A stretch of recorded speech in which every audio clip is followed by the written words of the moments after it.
总统府主导的全社会防卫论成委员会昨伫台南举行实地演练，包括美国在台协会 AIT 等等13个国家的代表，拢到现场观摩。总统赖清德主持会议的时表示，要坚持无剧本演练的原则，继续验证各级政府的应变机制。台湾无分裂的本钱，只有团结才会当守护自由。由总统府主导的全社会防卫论成委员会第一场实地操演，日期伫台南登场，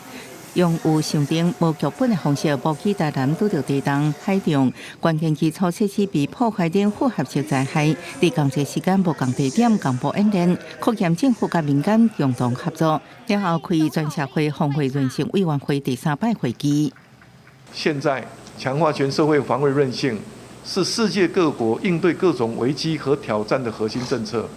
不论是天然灾害、公共卫生、经济冲击，甚至是灰色地带侵扰，强化韧性都是确保社会和谐稳定、国家持续发展的不二法门。总统大清德表示，伫台南实地演练，敢若是一个开始，爱靠一直演习，为错误当中来学，才有可能达到全社会防卫论成。面对地缘情势愈来愈复杂，台湾无分裂的本钱，敢若团结才能守护自由。演习现场一直青乌烟甲民众呼救的声音，台南的安平港游客服务中心无疑发生爆炸，出现200外受伤的人。安平港英粉厝成立紧急应变中心，台南市政府知影了，也马上成立灾害应变中心。头部外伤，足底骨折，然后一直不停呼吸烧断。政府能够多办的话，我们老百姓能够增加更多的住宿方面。我们要怎样去呼叫？他来的时候，我们要怎样去配合？国军电视新型野战医疗部旁上10分钟就已经打好，内底有前进外科小组研究地动手术。这摆操演阁邀请 AIT 处长顾立明等美籍澳13个代表团来观摩。